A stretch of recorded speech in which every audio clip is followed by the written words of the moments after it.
All right, welcome to episode 48 of Seize the Moment podcast. And today, this guest needs no introduction, but I'm going to do it anyway. We got Mutah Beale, also known as Napoleon, former member of Tupac's rap group, the Outlawz. Mutah since converted to Islam and is now a motivational speaker. Today, we're going to be talking to him about his upcoming book, Life is Raw, the story of a reformed outlaw. Hey, Mutah. What's going on, man? Thanks so much for coming on, man.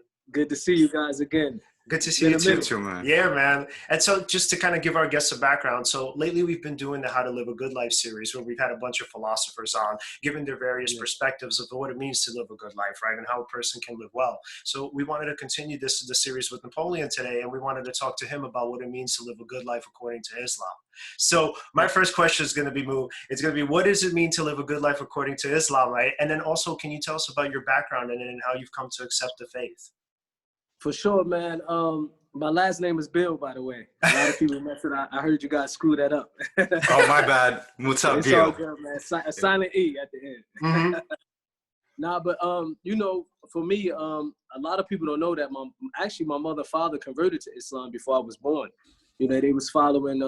They was big followers of Malcolm X. So when Malcolm X made his transition from the Nation of Islam to Orthodox Islam, my parents also followed suit. You know, but when I was 3 years old, as I mentioned, maybe in the last podcast interview, but in multiple interviews, I always let it be known when I was 3 years old, my parents got killed in front of me. Yeah. My grandparents used to tell me that it was Muslims that murdered my mother and father. So I actually grew up, man, with like a lot of Americans or Westerners with I didn't have proper understanding of Islam. From an ignorant standpoint of view, I blame the whole religion based on what some people did to my parents. You know what I mean? Which is wrong. Unfortunately, we have a lot of that now on the media. You know, you have over 1.5 billion Muslims. Right. Maybe a percentage low as 0.000.1% are the ones who do these acts of terrorism. But unfortunately, they blame the whole religion for these super minority people amongst the religion. You know what I mean? Yeah. So I grew up doing the same thing. You know what I mean? I blame the Muslims for the death of my parents. So I didn't want nothing to do around Muslims. I didn't want nothing to do with the religion of Islam. But as years went on and myself, the more that I became what you would say famous in the music industry, the more depressed and unhappy I became. The more things that I started to gather and you know what I mean, make in the dunya, the worldly life. The more success that I started to endure, the more pain that I started to endure. You know what I mean? The more things that I started to get, you know, from the music industry as far as houses and cars, even fame, the more depressed I became. You know what I mean? So I was searching. I got to the point in my life that a lot of people don't know that, man. It was to the point where I didn't even want to live anymore. Because I said, look, man, I've done everything. You know, I've been on records that sold millions of records. I toured around the world. I did it with the best. I experienced pretty much all the crazy things. I experienced the highs, the lows of life. And I was like, you know what else is left for me? I thought that I would never obtain any type of happiness, you know? So to make a long story short, because you guys got to also read it in my book, you know, I was in a recording studio one day, but this story is known. I mentioned this story many times. When I got into a fight with my little brother, and it was a American Muslim brother who broke the fight up, Brother Macau. And he invited me to the masjid, and eventually I accepted his invitation. And when I went to the mosque, I was able to see that these people were, you know, Arabs, blacks, whites, Americans, Asian, everybody inside of one place of worship. You know, growing up, I used to go to church with my grandparents, especially my grandmother, and I didn't really see that. You know, if I go to the church, it was only black people in church. You know what I mean? Yeah. Or you go on this side of the town, there's only white people or Asian people. But in the mosque, when I went, I seen people from all walks of life, different race. And I got very intrigued by just the way their brotherhood was. And I wanted to know more about the religion. So when I actually started reading the Quran, which was in the English translation that the brother gave to me, I started to read in names that my grandmother taught me growing up, you know, like Adam and Moses and Abraham and Yusuf, which is, Joseph. Mm-hmm. And these names that I'm sure in your faith, you guys are Jewish, and your faith is, you have these names as well as prophets. Mm-hmm. So when I started reading these names, I started realizing that these are also prophets that my grandmother taught me about. when I came to the Prophet Muhammad, who in the religion of Islam, we say is the last final messenger and prophet, his message was similar to these other prophets. And I was like, you know what, man, I think I need this in my life. I started to read about so much things in the religion of Islam that I knew would bring me my discipline, and it would allow me to have a relationship with God, and it allowed me to be able to straighten myself up. Alhamdulillah. Yeah. and It's a beautiful thing, actually, because imagine you walk in somewhere, you see people from all races, all creeds, all worshiping the same deity, and it's like there's and you see how peaceful they are, and it's not like what they put out in the media, right? And you see there's like a discipline associated with it, and this brotherhood where it's even everyone calls each other brother. And you know what? I'm actually gonna take this off because it's too distracting. Yeah. But yeah, like my best friend, he's a Muslim, right? And we know each other over 20 years. And wow. Even in 2001, with the 9/11, there was a lot of people who were being really against Muslims at that time. Every time we'd be hanging out, people would be messing with us, like and stuff like that. And he went through that, But every day I was with him, I would hang out. I would see that he's praying 5 times a day. I would see how his family does things together, how it's really nice. It's peaceful. There's like a discipline to it. He became this kind of person from this discipline that I don't think without praying 5 times a day that he would have had. Yeah. I agree with you. I think that, even like the Prophet Muhammad, he said, for example, if a person have a river flowing through his backyard and he bathed in that river 5 times a day, would there be any dirt remaining on him? So the prayer for us is just to keep us intact, to keep us with that direct relationship 5 times a day, minimum 5 times a day, that line between us and God, and it's directly between us and God. We don't have no middleman or nothing like that. So for me, it gave me discipline. It changed my life. It made me more of a positive person. I would think so. Yeah. And so since you mentioned that, what would you say is like the fundamental difference between your life now and your life before Islam? Man, my life now is, and before Islam, I definitely would say it was like night and day, honestly. You know what I mean? Before Islam, I really was a nutcase, man. I really was like burnt out, as they say, burnt out, man. I was really burnt out, you know what I mean? I didn't really care about life or death. I didn't really care about others really too much, unless it was my immediate crew or immediate family members. I wasn't a bully type of person where I just go around and bothering people, but I was on I was just on a path that it definitely was destructive. You know what I mean? Eventually, I was going to end up either murdering somebody, hurting somebody, or that was going to happen to me, or I was going to be in a prison for the rest of my life. That was the path that I was going down. Yeah. So Islam, it just gave me life again. You know what I mean? I felt like when I accepted the religion of Islam, I literally felt like I was born again. You know what I mean? I had purpose in life. Now I know my purpose in life. Before that, I didn't know the purpose in life. I thought that I was created to party, get drunk, smoke, drink, fight, live like an animal. You know what I mean? That's how I was living my life. Yeah, so it gave you a sense of meaning. Exactly. Definitely. Yeah, and it seems like before it was more of about selfish pursuits, like things that would just benefit you. But then with Islam, it's also helping not just you, but also the community.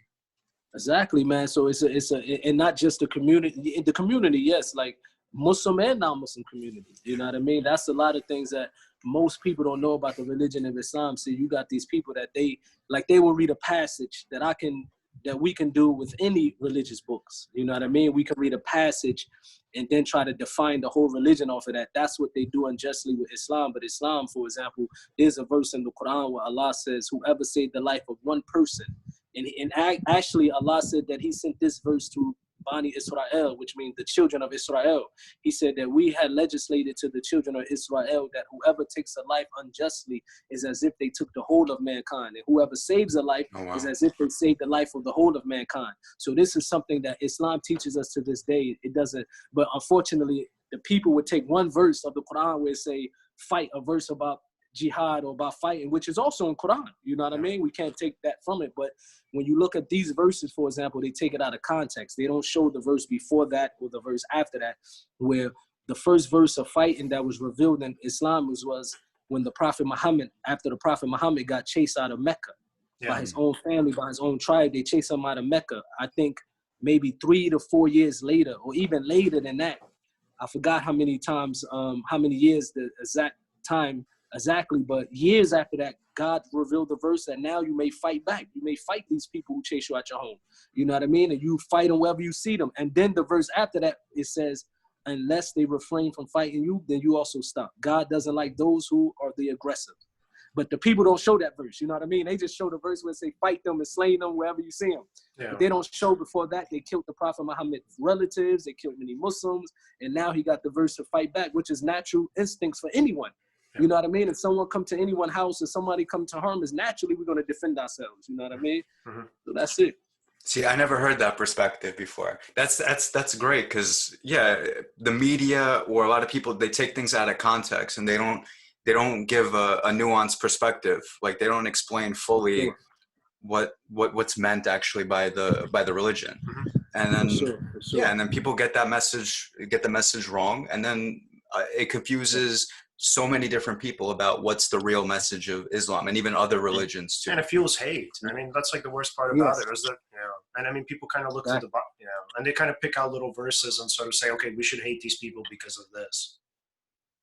Exactly. And that's what you see. You know what I mean? That's what you see that's happening nowadays, that unfortunately we just got to educate. Then you also have these Muslims. For example, you also have ignorant Muslims who don't know the religion of Islam, who would take that verse and think that it means, okay, now we can go kill innocent people. Yeah. You know what I mean? And so you have these people, and these people, when you look at them, they appear to be like religious. They look religious, but they're actually so ignorant of the religion, you know, because in Islam, we have two revelations, the Quran and the Sunnah. Mm-hmm. So we have revelations where the Sunnah is what explain the verses of Quran. And there's nothing in Quran, there's nothing in the Sunnah that allow a Muslim to kill an innocent soul. Nothing. Mm-hmm. Nobody, no matter how much these psychos try to say it, they have nothing to stand on in Islam to back them with these actions. Mm-hmm. You know what I mean? And you find fanatics everywhere, every religion. You have the KKK that was hanging black people and burning crosses behind them. You know what I mean? Unfortunately. And and that actually reminds me of that kind of it was obviously a scene in the film X, but then it's also from his autobiography, that part of Malcolm X's life when he actually ended up traveling to Mecca, and he came back and he's like, oh my God, man, he's like, this is so crazy. He's like, there were just people from all sorts of races and backgrounds, and he's like, we were all just under one God. We were literally praying and doing these things together, and there was no division between any of us. Exactly. Mm-hmm. And that's what you see, bro. That's what you see out here. You know what I mean? Yeah, that's what you see, man. So I love it, man. So what I forgot to ask you guys, where you guys from again? What part? Y'all on the East Coast or the West Coast? Yeah. East Coast, New York. Yeah, Brooklyn, New York, man. Brooklyn, wow. Yeah, man. Where Solomon's from, so yeah. Y'all gotta be, Suleiman, Suleiman is from, in English is Solomon. Adam is Suleiman. He's from Brooklyn, man. Yeah. You guys gonna interview him, he told me. Yeah. So we got him on May 3rd, man. So that's gonna be pretty dope. And it's cool that we have the same backgrounds. Definitely. Brooklyn in the house. Huh? Yeah. Be safe out there, man. The virus is spreading in New York, man. I just hope that people take this serious. You know what I mean? And really start being safe, because it's no joke, man. Yeah. No, we're getting hit the worst here, actually. I think they said New York has the most cases out of any country in the world. I heard. Yeah. You guys be safe out there, man. Be safe. Thank you so much, man. I feel bad. Yeah, I took the mask off, but for the interview, it's not so good. I guess I'll do it after. Yeah. Well, I mean, we're working on doing us in different spots too. Like social distancing interviews, but I don't know. We'll see how that works. Actually, we could have done that. Yeah. So I mean, and that'd be dope, man. And then also, Mutah, obviously, man, you have a book coming out, right? So can you tell us about that process? What's that been like, and how come you decided to write a book? Well, basically, man, it was Suleiman, you know what I mean? I wrote a book. Some people might know that I didn't write a book. Well, I had someone that wrote a book about my life about 5, 6, maybe, no, about 10 years ago. But he didn't really do justice to the book. It was something that I think he just, you know what I mean? It was no feelings behind it. It was no genuine, it was just like, okay, I'll pay you. He did his thing and that was it. But one day, someone commented on my Instagram page about my documentary and under a post of my documentary, and they was like, look, man, we need a book about your life. So Suleiman hit me up. Me and Suleiman have been friends for years. Mm-hmm. And he hit me up one day. He's like, look, I'm a writer, man. If you ever want to, I read that comment. So if you ever want to do a book, I'm here. Mm-hmm. But I was like, okay, you know what I mean? He's my friend, he's the homie. But I just don't, like a lot of people say they writers, you know what I mean? Yeah. And then he started, I think he gave me he actually wrote a few, a few things for Oxford University, and they Mm-hmm. don't really they don't really accept that many writers. Anything, Mm-hmm. you know what I mean? So I think it's about a 10% acceptance rate or something like that, or maybe lower. So Mm-hmm. he got it accepted 3 times for Oxford University, maybe more. Yeah. I don't know the exact number. So when he started showing me some of his work, I was like, wow, this dude from Brooklyn, he's from the hood, Mm-hmm. but on the academic level, he's on I haven't seen anything like that, especially from amongst my peers, you know what I mean? Yeah. So I was like, you know what, let's do it. So when he started writing and he started showing me like the first couple things that he written, the first paragraphs, the first chapters, I was like, man, we on to something. Because the way he written the book is in a style where I'm glad that he did it in this format, because most rappers, or if you notice, majority of the rappers, when they come from the music industry and they start doing their autobiographies or their biography, they try to always make it seem like it's always too gangster. Mm-hmm. You know what I mean? Like they always try to put emphasis how much of a street dude they was, even with the words, this mother effer, this, F that. Like, you like, come on, man, we reading a book. We're not reading a rap song. We want to really, want to know about how it really goes down. I'm sure you ain't behaving like this in front of your mother and just cursing and stuff like that. So but the way he did it, it's a style that it doesn't matter if a person, a street individual, he had background in the hood, or he grew up in the suburbs. He can be a preacher, an imam, Christian, Jew, Muslim. It doesn't matter. Mm-hmm. Everyone would be able to relate to the way he written the book. You know what I mean? It's a style that even professors at universities would be able to teach from this book. That's how he did a great job. So it exceeded my expectations. And when I started reading it, I had to read it from a standpoint of view where I pulled myself away from me reading about my own life. I had to read it as if, you know what I mean, this is a story of an individual I don't even know. That's how I went into the book, you know what I mean? And I was blown away. Yeah. I think I'm happy that he came through, you know what I mean? And how come he thought it was so important to tell that story, your story? I think, you know what I mean, right now, in many ways, you know what I mean, many avenues we think is important, because my story, it can teach people, you know what I mean?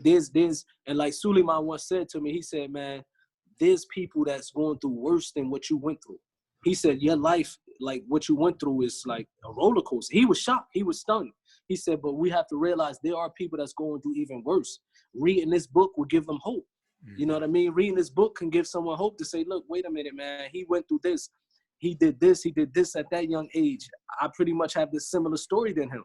And for those who don't have a similar story, then most people can relate to entertainment. You know what I mean? Majority of people would know the life of an entertainer or Tupac. So it touched on every avenue. You know, for me being 13, 14 years old selling drugs, you know what I mean? There's people that can relate to that who might not, even if they cannot relate to it from a compassionate standpoint of view, they're going to be able to feel it and accept it. And they will be able to make themselves, for example, if there's a person who has children or themselves that wasn't on the block selling drugs at 13, 14 years old, maybe reading this story will make them look at their parents and be more grateful that they had these parents in their life, that they had the life that they had, that it wasn't too hard. So I think it can be lessons and can be taken in so many different ways. Yeah. And what's so dope about it for me, obviously, because I mean, you guys all know, right? I'm like a huge Pac fan, an Outlawz fan. So just kind of all of you guys, right? So something that Pac said that related to me so much, not just kind of from him and from his music, but just from all of you guys, was when he said, I write for the kid who lives a thug life and feels like it's hopeless. That I don't put out the music there, you know, for the person who thinks it's like a fad and he's going to sort of listen to it, he's going to bump his head to it and then put it down and move on to something else. He's like, no, I'm writing it for the kid that's actually going to take it, absorb it, and is going to stick with him. And I always felt that about your work and the Outlawz work and Pac, and that's why I felt like your work is always so meaningful, man. Appreciate that, man. We thankful for people like y'all, you know what I mean? Even like these platforms giving us an opportunity to continue to tell our stories. You know, I'm not in the music industry, but we need platforms like what you guys do on your podcast shows so that we can put the word out there, you know what I mean? So we appreciate you guys. Absolutely, man. Yeah. So I might have, you know, I'm starting my podcast show. I might get you guys to be my guests. Oh, dope. Yeah. Absolutely. Last night, I actually interviewed Suleiman. Tonight, I'm going to interview Baidu Jack. He's a boxer from Sweden, American. He signed with Floyd Mayweather. So I'm going to have you guys as my guests. Absolutely. That's 100%, man. 100%. That'd be so dope. So, I mean, kind of going back to the book, what was it like, I guess, being as vulnerable as you were and kind of putting out that story in a way that maybe people might have not heard before? I think, man, for me, the book was therapeutic. It was like therapy for me because I really was able to touch on stuff that I try to keep hitting. You know what I mean? There were so many things that I tried my best to forget about it, but sometimes just, facing it and explaining and speaking about it can help you get it off your chest. You know what I mean? I was like, man, I finally got these things off my chest. I finally got to tell my story, man. It was emotional. I didn't expect that it would be, I would be so emotional, on an emotional roller coaster the way I was reading that book, especially when it got to the parts of like the death of Tupac, the death of Gaddafi, the death of my brother, my grandmother. So I was like this, happy. Yeah. And then like, you know what I mean? So, and I was like, you know what? I'm glad that I was able to get that off my chest. Yeah. Finally. And even to tell my story about Gaddafi, for example, because when you look at the internet, most people only know the story that his mother is pushing, in which I don't blame her. You know what I mean? Like you would never, no one can ever, even in my book, no one will ever hear me speaking bad about Yasmin. No one will find anything on the internet of me speaking bad about that lady because she always been good to me. That's the mother of Gaddafi. He's a friend of mine. You know what I mean? She always been like an aunt. Of course, what happened to her son, myself, I can't imagine what she's going through even now, 20 years later. That was her only child.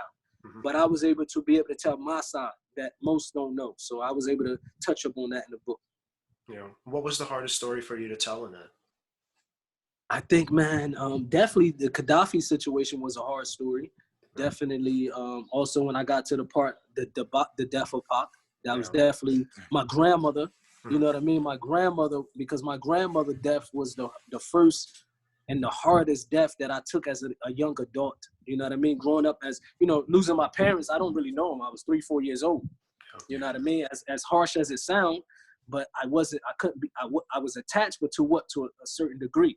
You know what I mean? But my grandmother who raised me, that was the most difficult death for me to deal with. You know what I mean? And then after that, Pac, and then my brother Siki. So, the book, I had to go into details. Because Suleiman was questioning me like a journalist. You know what I mean? He was like, okay, so he very calm and relaxed, and you know what I mean? And he just like, okay, so when Pac died, so where you was at? Like getting stuff out of me. Well, I started like, damn, now I gotta figure out where I was at and how I was feeling. But he did a good job. He was like a therapist. Bro, I felt like I was in a therapist session, man. Yeah. Therapy session for sure. Did you feel good, like getting it off your chest and kind of putting it out into the world?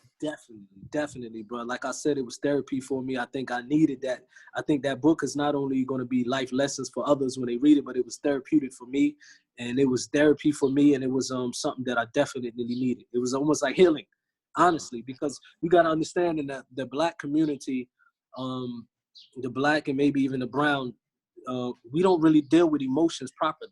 Yeah. You know what I mean? We don't really deal with emotions properly. Like, for example, if I grew the way I was raised, if I go home to my uncles or my grandmother and say, I this is happening, and I feel like, I'm sad because somebody said this to me. I'm dealing with. They be like, man, you better get your butt up out of here before you get a whooping. I'll whoop that sadness out of you. That's how we was raised. Yeah. So we was raised where we had to endure whatever feelings we had and just roll with it. You know what I mean? Like, it's a part of the book. I remember telling Suleiman for attention. I'm a young kid, so I wanted some attention. Whenever I wanted attention from my grandmother, I would go and start crying and say, I want my mother and father to come back. You know what I mean? And I remember one time my grandmother just like put me in my place, which in a good way, like, well, they ain't coming back. You ain't gonna do nothing. So you all that crying, they gonna do nothing. Yeah. You know what I mean? And I used to go to my grandfather and say, I want to kill myself if I don't get sneakers. I remember one time my grandfather said, you want to kill yourself? He took like a hanger. Oh, God. Oh, my God. He said, go ahead and kill yourself. Well, that's the best therapy I ever had. I never said those words ever again. So that's how we dealt with emotions growing up in a Black house. We gonna get, if we depressed or we sad, man, we're gonna get it whooped out of us. Yeah. And I'm not saying that's the best way. That, of course, I don't agree with that. That's not how I'm gonna raise my kids. You know what I mean? So my generation, that's how we dealt with. We didn't have no outlet. That's why you have a lot of mental illness, and the book touches on that. And you guys touch upon that a lot on your podcast show. That's why we have a lot of mental illness in the Black community, and we don't know how to deal with it because we didn't know that there was supposed to be avenues for these things. You know what I mean? We just thought our parents and grandparents thought they can just beat everything out of us. You depressed? This belt gonna make you more depressed if you don't get, like, you know what I mean? Yeah.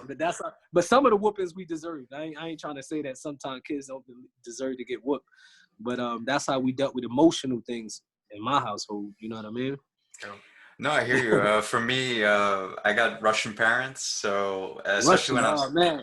So you yeah, getting whooped with the stick, the shoes, everything. yeah, like that. belts, all that, you know. Yeah, we So can only laugh about it now. yeah, We yeah, can only laugh. But sometimes to believe it or not, I think it should be balanced.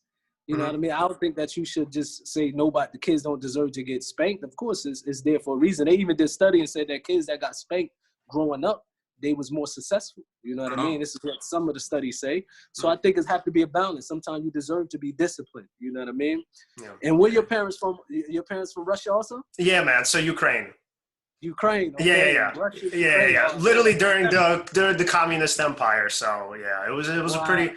Yeah, I mean, like my mom was really great, so definitely like never had any sort of issues with her. But I had a pretty harsh stepdad, so that was pretty rough. Yeah, dads. It's either the dad or the mom. You know what I mean? I'm more of Yeah. a laid back dad. You know what I mean? Mm-hmm. My kids be joking with me about that. Yeah.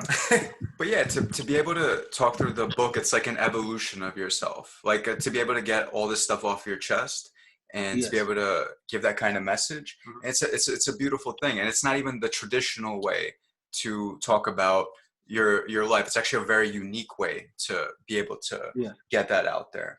And then also, I didn't say this before actually. To the person who your story would inspire, you know, it would take them from a dark place, maybe somewhere else.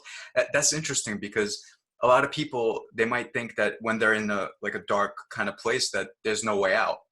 But when they see that somebody else went through what they're going through, or maybe even something worse, or something similar, they then have more confidence to be like, okay, actually, maybe if I really tried, I could move myself out of here, you know, or step by step, you know.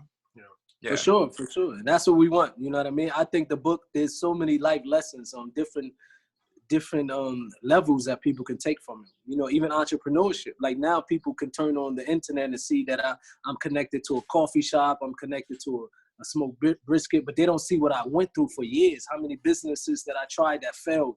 They don't see the time that I was sleeping on my brother's floor. I couldn't even buy diapers for my son when my son Muhammad was a young kid. You know what I mean? Couldn't even buy diapers. When my oldest son Salik was coming to me saying I need clothes for school, I didn't even have the money when I left the music industry. You know, so they don't see that I hit rock bottom and then had to slowly but surely climb myself back up. So the book, the people get to see like, okay, now we see why he's happy that he have his coffee shop. He's happy he had this because he worked so many years to get to that point. You know what I mean? Yeah. For sure. Yeah.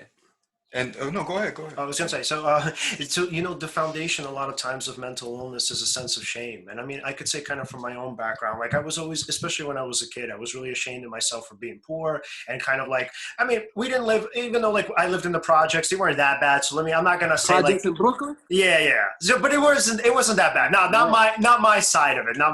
So not the worst thing in the world. But like for me, it gave me kind of a deep sense of shame because like, you know, kind of you saw everybody else and you're like, damn, man, like, you know, my family doesn't have any of these things or most of these things. And so kind of touching on your book, man, I just kind of wondered, do you think like for you and bringing about your experiences, right, and maybe even kind of showing to some of the things that you were ashamed of and some of the things that made you feel bad about yourself, do you feel like now it will make it kind of easier for others, especially your readers, to kind of take that and think to themselves like, damn, man, if he could have went through that, right, if Mu could have had those experiences and if he could have overcome them and if he could see himself differently, maybe I don't have to feel so ashamed of myself. For sure. We want, and that's why the book, we were so honest. Yeah. You know what I mean? We were so honest where it wasn't no shame for me to say, man, yeah, I was sleeping on the floor. You know, I used to have to pick up the pillows and look for change and coins under the couch at my brother's house just to buy diapers for my son. You know what I mean? And this is after I left the music industry. You know what I mean? So I want people not to be ashamed of that. You know what I mean? Don't be ashamed. You know, that's life. You have ups and downs. You know what I mean? Everybody's not born with a silver spoon in their mouth, you know? Majority of that's why I respect a person who's a self-made entrepreneur, not an entrepreneur who their daddy left them $1 million or they started off with that. No, I like to see people that made it from the bottom up, like a Jay-Z, for example. Yeah. I respect his business tactics, you know what I mean? Because he came from Brooklyn, Marcy Projects. I'm sure you guys know what Marcy Projects is about. I used to work a couple blocks away. Yeah.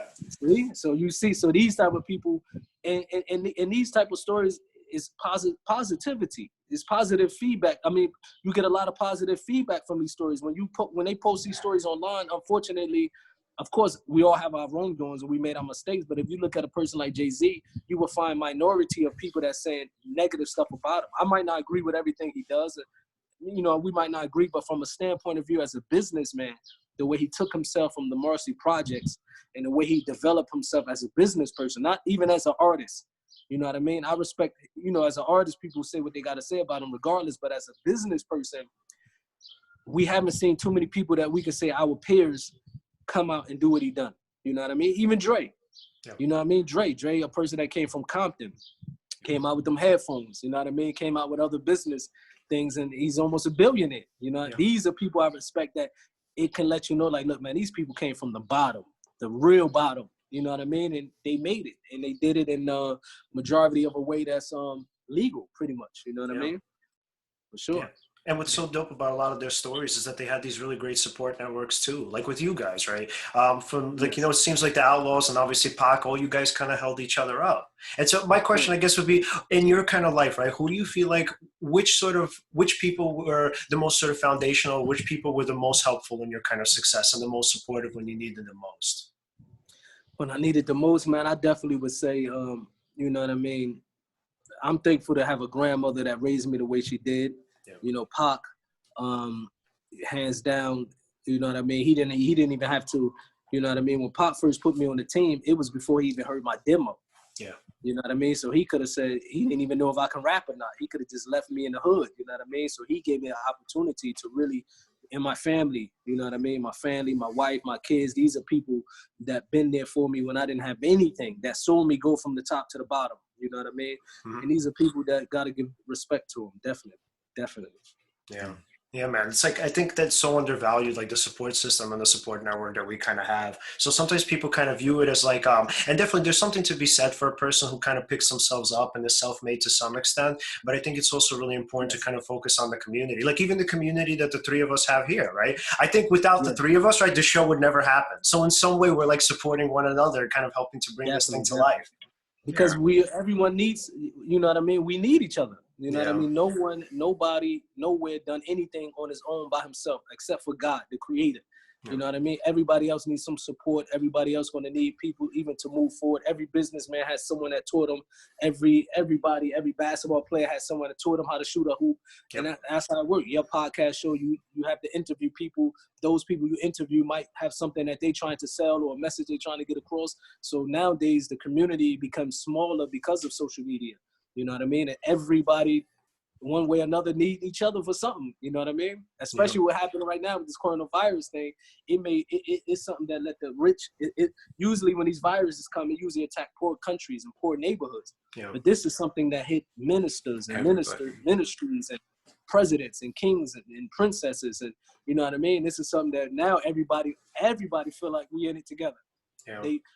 Nowadays, people money is not gonna. They don't feel because they have a certain amount of millions in their bank account, that's not going to save them now. Now, hopefully, people can reflect on life and say, you know what, God, something is in control here. I'm not in control right now. A person can have $100 million in his bank account, go outside, catch the virus, and his money can't save his life. You know what I mean? So these times, it should make people be less selfish, you know what I mean, and reflect and know that everybody in it with each other right now. You know what I mean? Yeah. I like that. Yeah. We all have the same enemy. It's one of the few times that everybody in the world was on the same team. Yeah. You know, there's something to that. Yeah. Yeah. It's like Malcolm X and Mecca. Yeah, bro. Yeah, and did you know, man, that like, I don't know how this even happened or why this happened, but in the U.S., for whatever reason, coronavirus deaths, like they disproportionately affect Black people, like in a really significant way. I just read about that today, unfortunately. Yeah, I don't know why. I really don't know why. I don't know if it's a lack of healthcare, lack of, you know what I mean, awareness in our communities. Because it seemed like a lot of people, especially back home, they didn't take it serious. When Saudi Arabia, for example, was shutting the whole country down, people in America were still on the beach. And I was like, man, one of us got it wrong. Either Saudi got it wrong and America have it right, or vice versa. And come to find out Saudi, China, these other countries is locking down their countries, UAE, And while America was just giving too much freedom is not good. You know what I mean? It comes a time where people have to, you know what I mean, give out fines, get tickets out. Like for right now, I have a curfew. I go outside right now, the police come, boy, they giving me a $3,000 ticket. Damn. Yeah, $3,000. The next one, they put me in jail. Wow. Like that's, and there's no talking your way out of it. Yeah, wow. So, Damn. So I don't know. It's sad that it's affecting, you know what I mean? Unfortunately, the African-American community, they always get hit the hardest whenever there's a wave of anything that comes in the States, you know what I mean? And maybe it's a lack of awareness, health facilities, people being tested, people are afraid. They might not feel like they don't have proper health insurance, so they might feel a cough coming on or a flu coming on, and they're like, you know what? I don't have the money. I got to pay bills. It can be poverty. It can be so many different reasons. And it's sad because America, that boasts to be the strongest country in the world, the richest country in the world, people shouldn't have to be worrying about health insurance. You know what I mean? It's sad. Yeah, it's embarrassing, to be honest.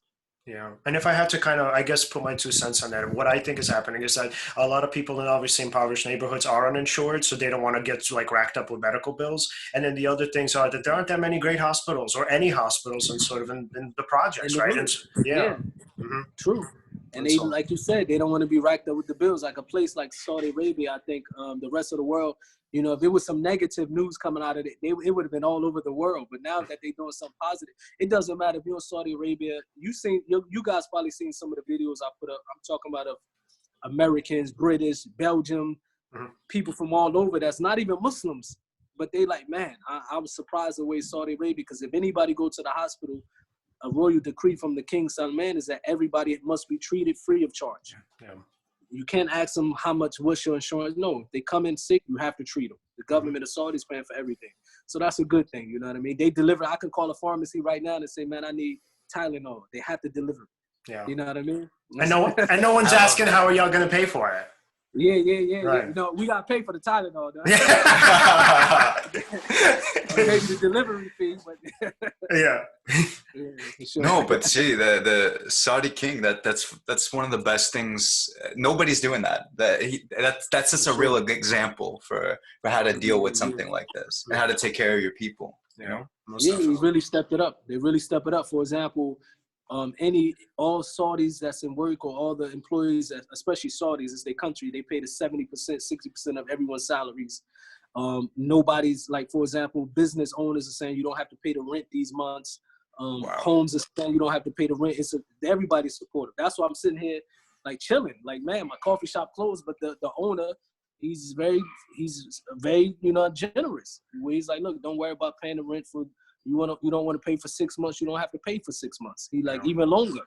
You know what I mean? So this is the support that the people giving out here, which is good. You know? Wow, that's really dope. And it's sad when I see people back home on the line crying. And I seen a video where they was giving out parking tickets.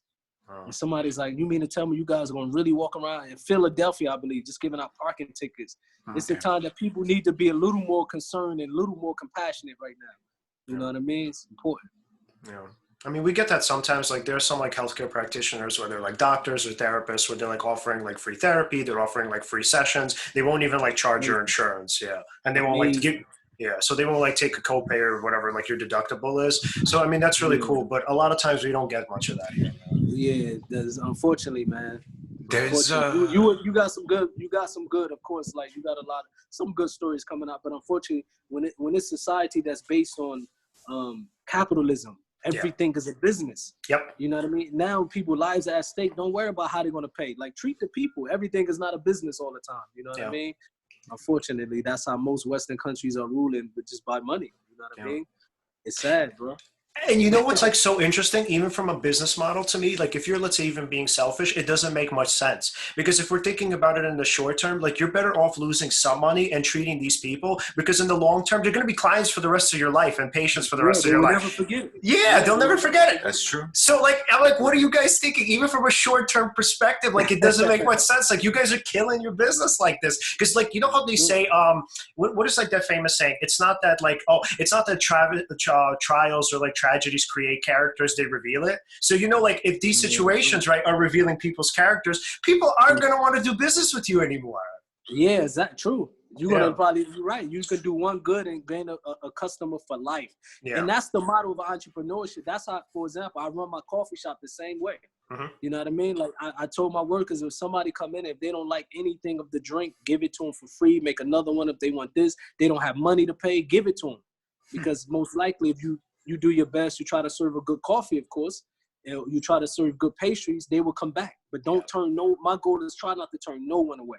You know what I mean? I remember when I first opened my coffee shop, the first 2 days, a group of Saudi ladies came in, like older ladies. They could have been old enough to be my mother, you know?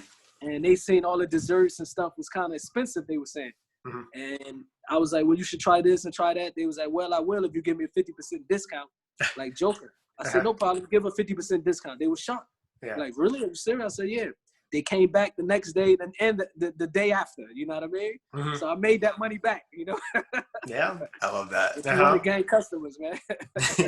Most definitely. I'm actually gonna write that one down for later. That's a really good tip. I know, like, sometimes you let it go, but I didn't think to do like things like that. That's smart. You have to, man. You got to be like, you know what, just do it. And you get, you know, America, we probably the #1 with that type of stuff. To be honest, like customer service, a lot what we learned from America, coming here, implement it in a country like this, it actually stands out.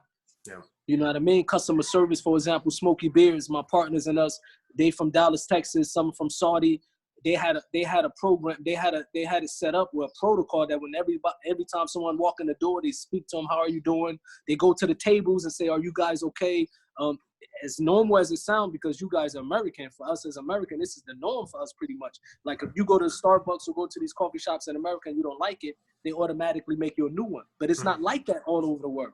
You'd be surprised how customer service is not really like that all over the world. And maybe here I try to tell people because, you know, in these countries, for example, a place like Saudi Arabia, most of the workers are foreign workers.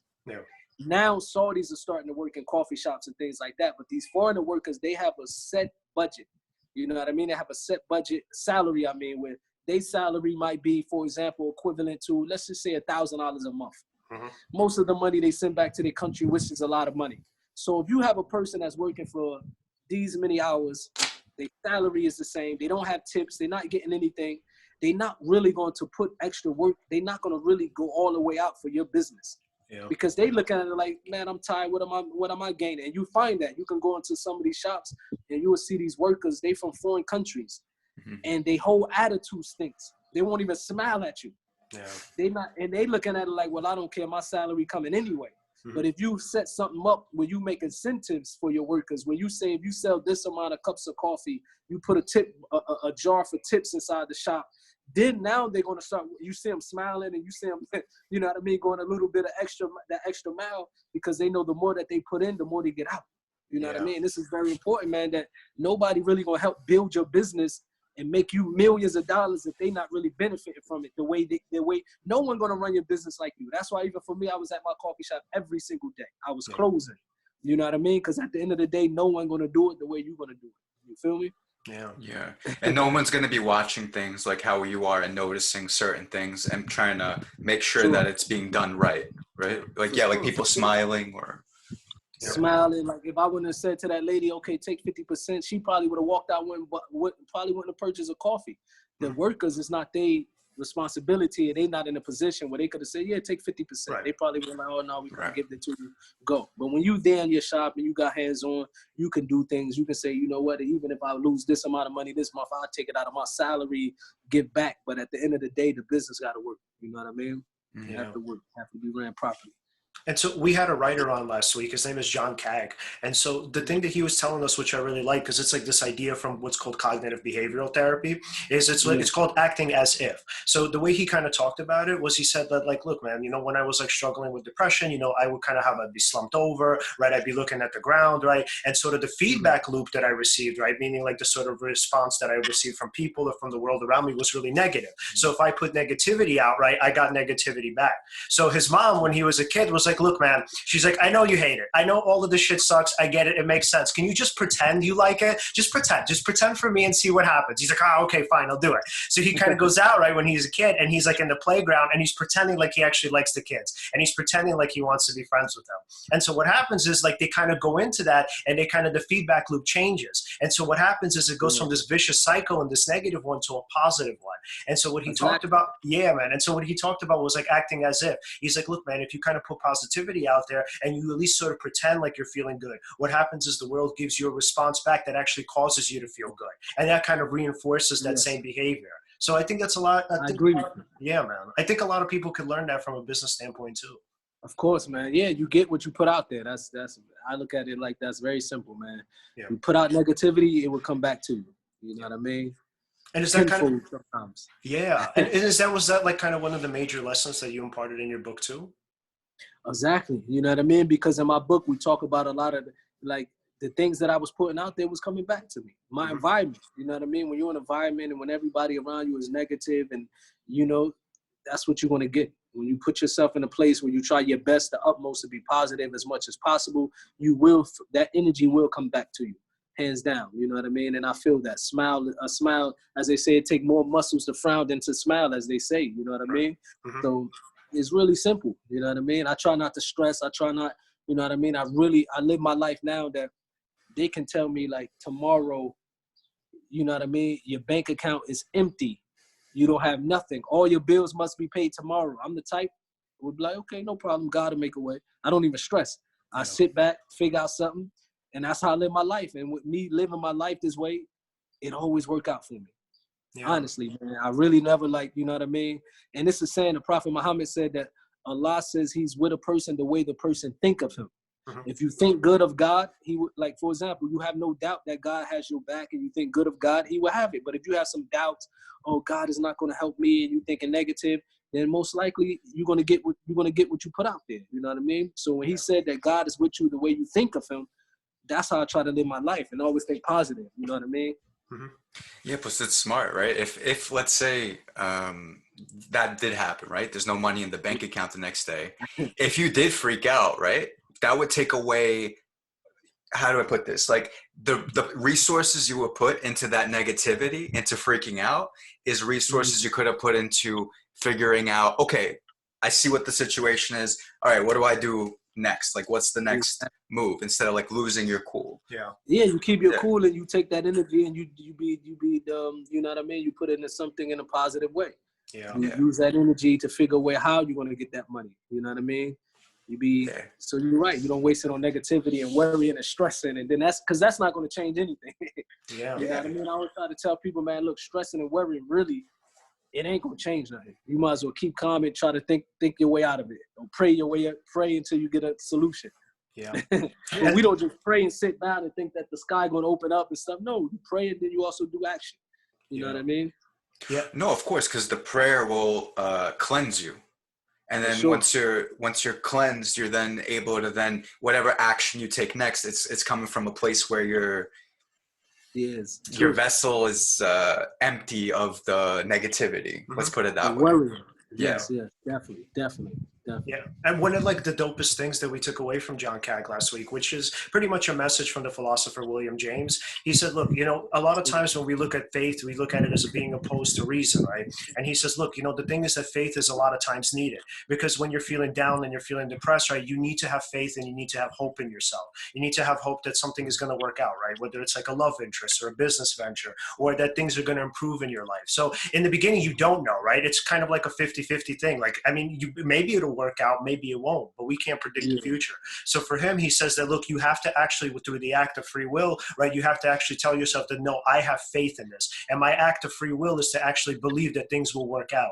And from that, right, you could kind of calm yourself down and give yourself or instill the necessary sort of energy and motivation to go forward and to kind of take those hits, as Rocky would say, and kind of keep moving forward. Yeah. Good advice. Definitely good advice. Yeah, man. So, and Mutah, what was like your favorite story to tell in the book? Like, what do you think was like the most important, or something that you really wanted to share with the world? I think, man, let me try to think, because we got so many stories, brother. I hear you. Like, there were stories that I forgot. Like, one thing about me, when Suleiman was contacting like whack dudes, Young Noble played a major part. He took a lot of time to explain a lot of stories. Yep. Trey Lane, Bone. Now he didn't speak to Bone. Steve Lobel, which is you guys. I'm sure you know Steve Lobel. He's our old manager. Yep. And he's still a good friend of mine. So when he was able to get these stories from like Steve and who else he spoke to, man, and even Mikhail Kamel, you know, the guy who helped me come back to Islam, you know. So there were so many stories that I was like, wow, I said that, I did that. Like, I didn't know that, you know what I mean? So it's so many, bro, that the readers just gotta go in at it.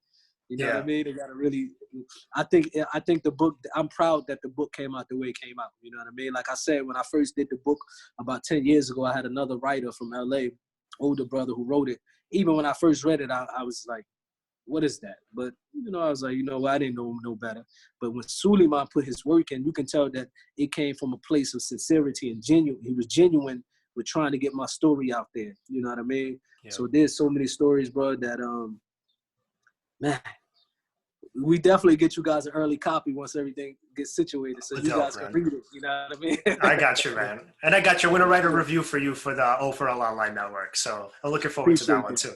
You got it, man. And just like for our audience, man, because like, so I talked to Suleiman too, and so he's just a really dope dude, man. Like just his passion for the work and his passion for mental health is just, it's infectious, man. Definitely, man. Suleiman, a genuine dude. You know what I mean? I know him probably for the last 7-8 years. You know what I mean? And he's just always been the same. Everybody speak highly of him. He was the type of person, the good thing about him, a lot of his props need to go to his moms. His moms remind me of a Fanny Shakur, the way she was with Pop. That, you know, the moms was there. The moms is what really pushed him. You know what I mean? His mother, even though he's from Brooklyn, from the hood, she made sure that he took education seriously, and he went to some of the best universities and schools around the world. When he was like 18, 19 years old, he was working for Wall Street. Yeah. You know what I mean? He's going to go into details in this interview. I'll save it for him to save it, to tell you guys. You know what I mean? That's really dope. But the way he did the book let me know, like, man, we ain't stopping after this. We plan to also do another one. Like now, my life now. You know what I mean? People might want to know, okay, what is he doing now? We know everything he did in his past and everything up, because the book ended when it just say he moved to Saudi Arabia. Now we want to know, what am I doing now, business-wise, my kids, my family, stuff like that. You know what I mean? Yeah. That's really cool, man. And so I guess my one of my final questions would be, so what do you want the sort of lasting legacies to be of Napoleon the musician and of Mutah Beale the man? The Napoleon the musician and what else? And Mutah Beale the man. What do you want the legacies to be? I would hope, you know, the music would speak for itself. You know what I mean? That's something that I look at it like we rock with the best Pac, you know what I mean? And he went down in history and he dragged us right along with him, you know what I mean? So the music definitely would speak for itself. But there's also behind the music that a lot of people don't really know the characteristics of the musicians, you know what I mean? So I would hope people can realize that, you know, never give up on anybody, you know what I mean? Look at it, people can change. You know what I mean? I was an individual that was calling. I probably was the first one calling to violence. But at the end, at least, I tried my best to make amends with my past and face it head on and show the world that it's possible for people can change. You know what I mean? Of course, I still have a long way to go. I still have many, many, many shortcomings. But at the end of the day, the people can say, well, he tried to live a positive life, God willing. You know what I mean? And I bet it started with a sense of hope that you could change, and that there was a part of you that could be different. For sure. Because I remember, man, when I was out on the block, just the opportunity to, sometimes I look at my kid, like, for example, even my son, Salik, you know what I mean? A lot of people tell me, well, your son is trying to do music. You don't agree with music. Why is you telling? I said, look, man, the way I raise my kids, they're nowhere the way I was raised. I'm thankful for that. Yeah. Like, I can call his phone and I know he's not on the corner selling drugs like I was doing. He's not in the gang. You know what I mean? He's a good kid. He's going to have to go through life and learn his lessons on his own. He's a 21-year-old man. I can only advise him, and he's going to have to make these decisions. But I'm thankful that my kids did not live the life that I lived. I can look at him. I can look at my son, who's 14 years old, Muhammad, and I can say, these kids are pretty much innocent. They innocent to that life. They don't know that life. And I'm thankful for that alone. I feel like I accomplished and I succeeded. You know what I mean? That alone, that my kids wasn't raised the way I was raised. Alhamdulillah, I'm thankful for that. You know what I mean? Absolutely. Yeah, there's definitely, I'm assuming, a sense of pride there, man, because a lot of people, they don't really get that. Yeah, for sure. Yeah. Yeah, man. Well, Alen, final sort of questions, thoughts, comments? Oh, yeah. If we wanted to follow you on social media, where could we find you?